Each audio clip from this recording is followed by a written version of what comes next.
पति दूसरी शादी कर रहा है, 5 साल से मुकदमा चल रहा है। मैं अकेली मुकदमे में जाती हूँ या कभी मुकदमे में आता नहीं है। आज ये शादी कर रहा है यहाँ पे। मेरे पास सीसीटीवी फुटेज है कि सामान लेके पूरा गई है मेरे पास से। मेरी जिंदगी बर्बाद हो जाती, 5 साल से मैं अकेले घर में पड़ी हूँ। ये मेरा पति दूसरी शादी कर रहा है, 5 साल से मुकदमा चल रहा है। 3 महीने बाद शादी गई, अपने घर चली गई, मेरे घर से ज्वेलरी और कैश लेके। 5 साल पहले 26 जून को हमारी शादी हुई है। कोर्ट ने एक पक्षीय आदेश करके तलाक कर दिया। तब से हमें पता नहीं है, ये तब से नहीं आई और आज ये अचानक आगे वहाँ इन्होंने कोई भी कोर्ट का नोटिस नहीं लिया, सब इनके पिताजी ने नोटिस वापस। दोस्तों, एक लड़का अपनी पत्नी से नाराज होकर उसको छोड़ देता है और एक दूसरी लड़की से शादी करने लगता है। लेकिन दोस्तों, जब ये बात उस लड़की की पहली पत्नी को पता चलती है, जब ये जानती है कि मेरा पति दूसरी शादी कर रहा है, तो दोस्तों वो लड़की अपने घर वालों को लेकर शादी के मंडप में पहुंच जाती है और दूल्हे की खूब पिटाई करती है और उसके घर वाले भी दूल्हे की खूब पिटाई करते हैं, जिस वजह से शादी में बहुत ज़्यादा हंगामा हो जाता है। यहाँ तक कि दोस्तों शादी में फायरिंग भी हो जाती है।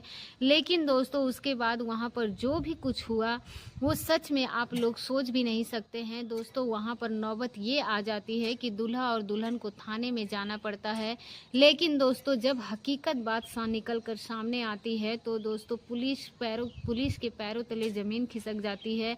सभी लोग दूल्हा और दुल्हन से हाथ जोड़कर माफ़ी मांगने लगते हैं। सभी पुलिस वाले एकदम से हैरान हो जाते हैं।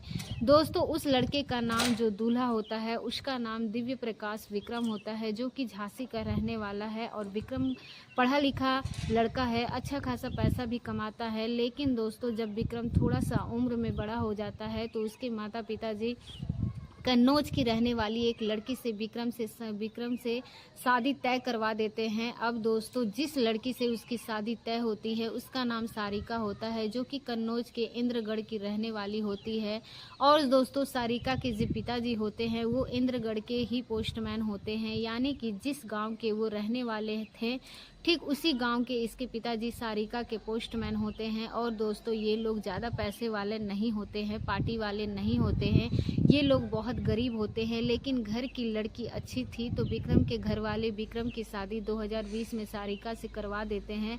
अब दोस्तों दोनों की जो शादी होती है घर वालों की मर्जी से होती है, धूमधाम से होती है। लेकिन शादी होने के 3 महीने तक सारिका विक्रम के साथ अच्छे से रहती है, खुशहाल जिंदगी जीती है। और फिर 3 महीने बाद अपना सारा सामान, सारा गहना, सारा जेवर, पैसा सब कुछ लेकर सारिका अपने मम्मी पापा के घर चली जाती है। और 3 महीने बाद शादी के लिए अपने घर चली गई। और उसके पति बोलते हैं कि मेरे घर से ज्वेलरी वगैरह, कैश वगैरह सब लेके चली गई। अब दोस्तों इस तरीके से 2 महीने का वक्त और गुजर जाता है। जो विक्रम है वो फ़ोन करके अपने घर पर सारिका को बुलाने की कोशिश करता है तो सारिका उसके घर पर आने से मना कर देती है। और दोस्तों इस तरीके से 5-6 महीने का वक्त और गुजर जाता है। लेकिन दोस्तों सारिका जो है वो विक्रम के घर पर आने के लिए तैयार होती ही नहीं है। विक्रम है वो उसको मनाने की बहुत कोशिश करता है। विक्रम सारिका से कहता है कि सारिका देखो, अगर तुम्हें यहाँ पर किसी चीज़ की कमी महसूस हो रही है, कोई समस्या है तो मुझे बताओ, मैं उस चीज़ को दूर करूँगा। तुम्हें कोई प्रॉब्लम यहाँ पर नहीं होगा तो फिर रहने में क्यों डरती हो? मैं तुमसे शादी किया हूँ अपने साथ रखने के लिए, अपने घर पर रखने के लिए, लेकिन तुम तो मेरे साथ रहने के लिए तैयार ही नहीं हो, मेरे साथ तो रहना ही नहीं चाहती हो। और दोस्तों मैं आपको बता देती हूँ कि जो विक्रम था वो सारिका को मनाने की बहुत ही ज़्यादा कोशिश करता है। लेकिन दोस्तों सारिका उसकी एक बात को नहीं मानती है और विक्रम क्या करता है कि कोर्ट से तलाक लेने की इच्छा जाहिर करता है और कोर्ट में तलाक का पेपर जो है वो पेश कर देता है, जमा कर देता है। और सारिका के घर पर कई बार कोर्ट से नोटिस जाती है।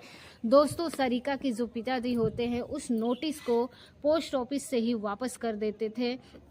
उस पर लिख दिया करते थे कि सारिका भी घर पर नहीं है, कभी लिख दिया करते थे कि घर पर ताला लगा हुआ है, घर पर कोई नहीं है रिसीव करने वाला। क्योंकि दोस्तों जो सारिका के पिताजी थे वो उसी गांव के पोस्टमैन थे और जो भी चिट्ठी वगैरह उस गांव की आती थी, चाहे इसके घर की ही आती थी, उन्हीं के पास आती थी। तो वो क्या करते थे कि उन चिट्ठियों को रिसीव करते ही नहीं थे, डायरेक्ट पोस्ट ऑफिस से ही वापस कर दिया करते थे और उसी पते पर वापस कर दिया करते थे। और इन्होंने कोई भी कोर्ट का नोटिस नहीं लिया और सब इसके पिताजी ने नोटिस वापस कर दिया और अपने प्रभाव से अब दोस्तों इस तरीके से पूरे 2 साल का वक्त गुजर जाता है, लेकिन जो सारिका है वो विक्रम के घर पर आती ही नहीं है और सारिका जो है वो उल्टा इसके ऊपर विक्रम के ऊपर दहेज उत्पीड़न का मुकदमा दायर करती है, इसको फंसाने लगती है। लेकिन दोस्तों जब कोर्ट अपनी तरफ से कई बार कोशिश करती है, कम से कम 50 बार इसके घर पर नोटिस भेजती है, जब इसके तरफ से कोई जवाब नहीं आता है तो दोस्तों 2024 में कोर्ट जो है वो अपनी तरफ से एक तरफा तलाक दे देती है, यानी कि विक्रम को तलाक का कागज़ मिल जाता है और जो विक्रम है वो तलाक का पेपर सारिका के घर पर कोर्ट के द्वारा भिजवा देता है। लेकिन फिर भी उसके जो पिताजी है उस कागज़ को रिसीव नहीं करते हैं और वही पोस्ट ऑफिस में वापस कर देते हैं, कोर्ट का कागज़ को रिसीव करते हैं। अब दोस्तों इस तरीके से कुछ महीने का वक्त और गुजर जाता है और जो विक्रम है वो दूसरी लड़की को पसंद करता है और उस लड़की की सगाई भी कर लेता है। और मैं आपको बता देती हूँ कि सगाई करने के बाद ये दोनों 6 महीने तक साथ में रहते हैं, दोनों की शादी की डेट भी फिक्स हो जाती है।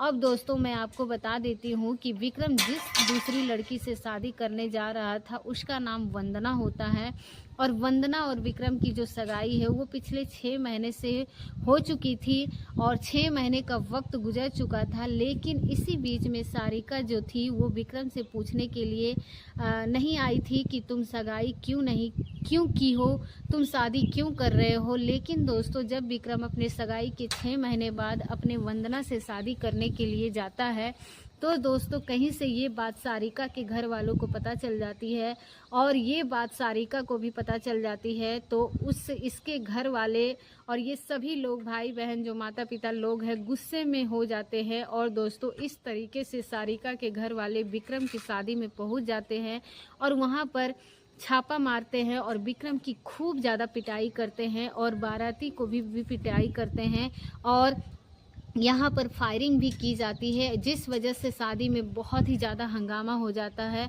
और आज ये शादी कर रहा है यहाँ पर, तब से हमें पता नहीं है कि ये तब नहीं आई है और आज ये अचानक आके वहाँ स्टेज पर सीधा हंगामा की। तभी दोस्तों उन्हीं में कुछ लोग पुलिस वालों को फ़ोन करके वहाँ पर बुला लेते हैं और पुलिस वाले वहाँ पर आते हैं और सारिका थी वो रो रो के पुलिस वालों से कहने लगती है कि ये लड़का पहले मुझसे शादी किया था और मुझे धोखा देकर मुझे दहेज के लिए मारता था, पीटता था, मुझे बिना तलाक दिए दूसरी लड़की से शादी कैसे कर सकता है, मुझे बिना बताए, मुझे बिना इन्फॉर्म किए अपनी दूसरी शादी कैसे कर सकता है।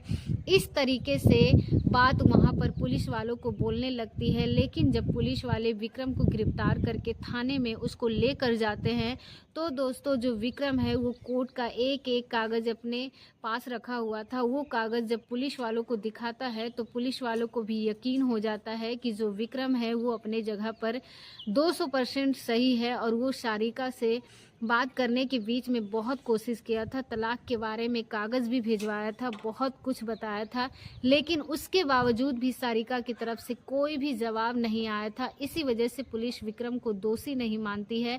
अब दोस्तों जब विक्रम को कोर्ट का तलाक का पेपर एक तरफा वाला दिखाता है, पुलिस वाले जब जाकर पुलिस वालों और ज़्यादा विश्वास हो जाता है और दोस्तों पुलिस वाले उस सारिका को गिरफ्तार करते हैं और जो लोग विक्रम के वहाँ शादी पर मारपीट किए थे, उसको मारे थे, उनको भी गिरफ्तार करते हैं और फिर विक्रम और वंदना जो कि दूसरी पत्नी थी इसको शादी करने की इजाज़त मिल जाती है और जो पुलिस वाले खुद खड़ा होकर विक्रम और उसकी दूसरी पत्नी वंदना से शादी करवाते हैं और जो लोग शादी में हंगामा किए थे उनके ऊपर कड़ी से कड़ी कार्रवाई की गई। दोस्तों ये थी आज की घटना। इस घटना को सुनाने के बाद आप लोग क्या कहना चाहेंगे, अपनी राय हमें कमेंट बॉक्स में ज़रूर बताइए। दोस्तों इस पूरी घटना में किसकी गलती है? क्या सारिका की गलती है? सारिका को ऐसा नहीं करना चाहिए या फिर ऐसा करना चाहिए था? विक्रम की गलती है कि विक्रम जिससे शादी करने जाता है उस लड़की की गलती है कि घर वालों की गलती है? किसकी गलती है? आप लोग कमेंट बॉक्स में हमें ज़रूर बताइए। और कहां से आप लोग हमारे वीडियो को देखते हैं, अपने गांव का नाम और अपने जगह का नाम, अपने ज़िले का नाम सब कुछ कमेंट बॉक्स में बताइए, ताकि अगली बार जब वीडियो में बनाऊं या फिर तो वीडियो को लास्ट में आप लोगों का ज़रूर नाम ले सकूं। दोस्तों फ़िलहाल आज के इस वीडियो में इतना ही। मिलते हैं किसी नए वीडियो के साथ, तब तक के लिए आप सभी लोगों का बहुत बहुत धन्यवाद।